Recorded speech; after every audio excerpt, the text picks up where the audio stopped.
Good evening, visitors. Welcome to the Australian War Memorial's last post ceremony. My name is Craig Burrell, and joining us today from the Royal Australian Navy is Petty Officer Benjamin Hale. We are honoured to acknowledge Lieutenant General Francesco Diella, Director of the Cooperative Security Division, NATO International Military Staff, and the accompanying delegation.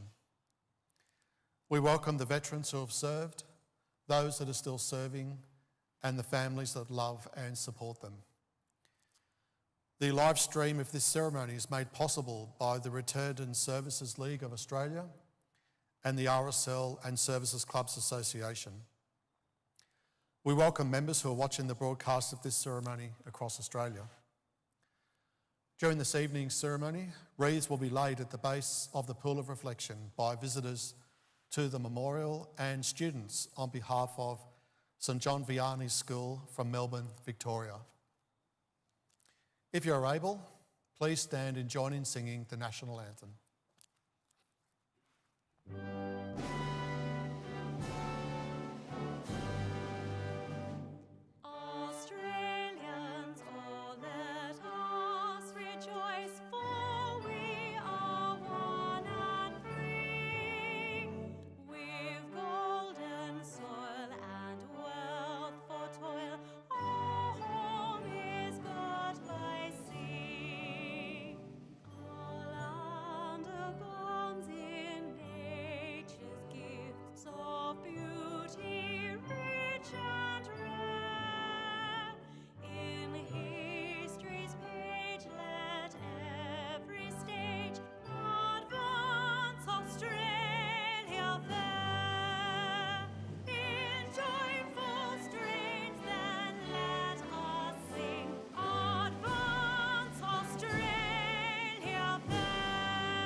Please be seated if you can do so.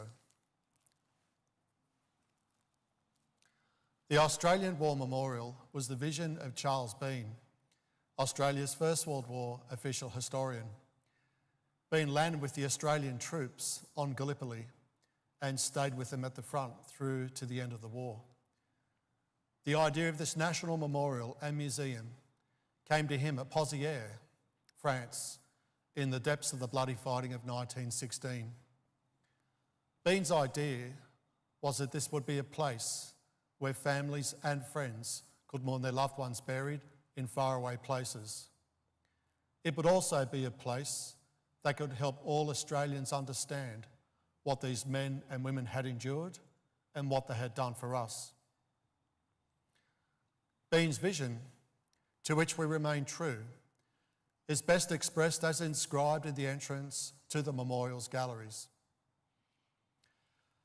Here is their spirit, in the hearts of the land they loved, and here we guard the record which they themselves made. Tonight, we will read the story behind just one of those on the Roll of Honour, which lists the names of more than 103,000 men and women who have given their lives for us in war and on operations for more than a century. But first we present a lament, Flowers of the Forest. Wreaths or floral tributes will now be laid at the base of the Pool of Reflection.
Today, we remember and pay tribute to Private Harold Allan McNamara. Harold Allan McNamara was born on the 3rd of April 1893 in Uralla, northern New South Wales, the son of Michael and Catherine McNamara. He attended school locally and went on to work as a carpenter. In March 1916, McNamara volunteered for service in the Australian Imperial Force. He enlisted at the showgrounds in nearby Armidale and began training. In October, he embarked from Sydney on the troop ship Border, bound for England.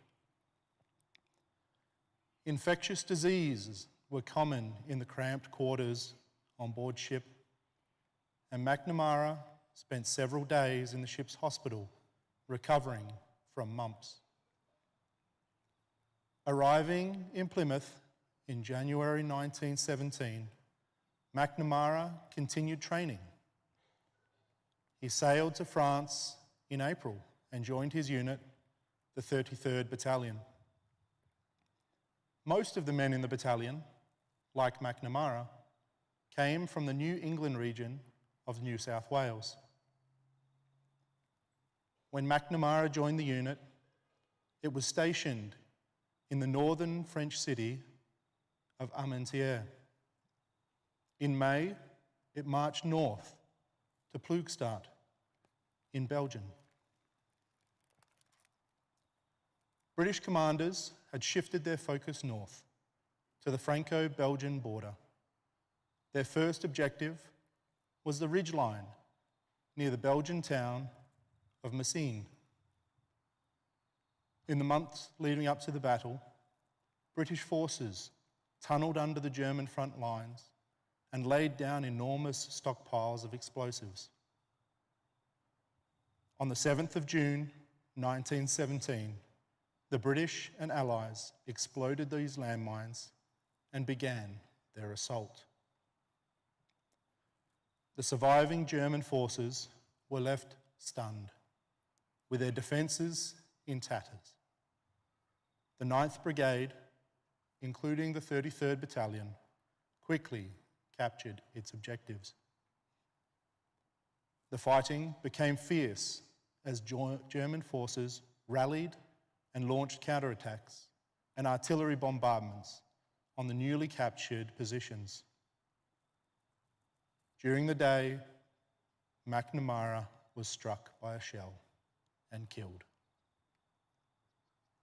After the battle, the men of the 9th Brigade who had been killed in the fighting at Messines were buried in Toronto Avenue Cemetery in Ploegstaart. The cemetery was named after one of the wartime trenches in the forest.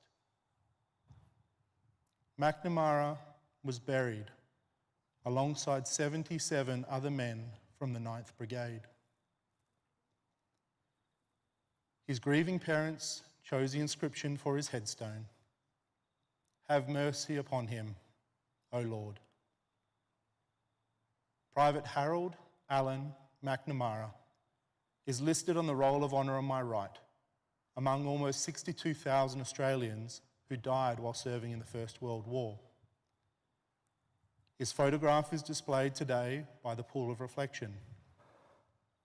This is but one of the many stories of service and sacrifice told here at the Australian War Memorial. We now remember Private Harold Allan McNamara, who gave his life for us, for our freedoms, and in the hope of a better world.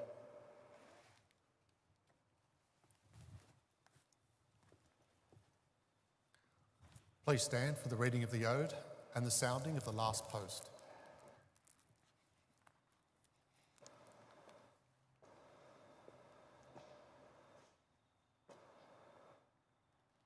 They shall grow not old, as we that are left grow old.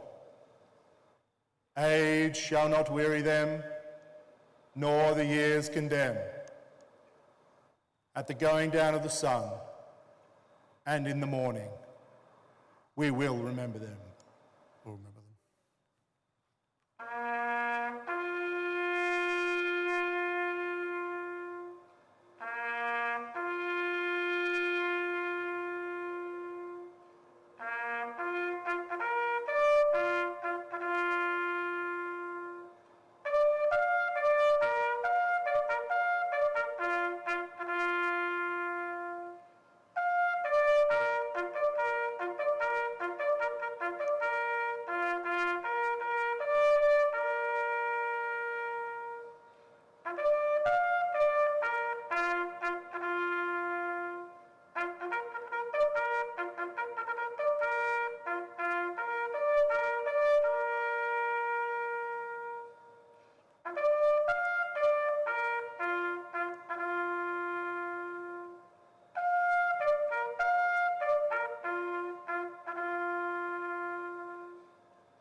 Lest we forget.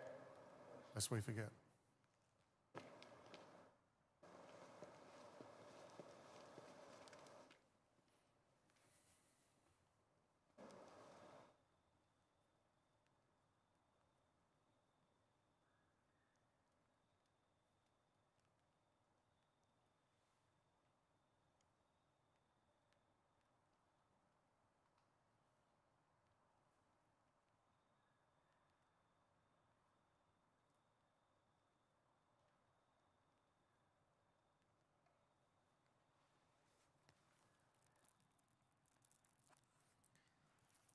We leave you this evening with the words of the memorial's founder, Charles Bean.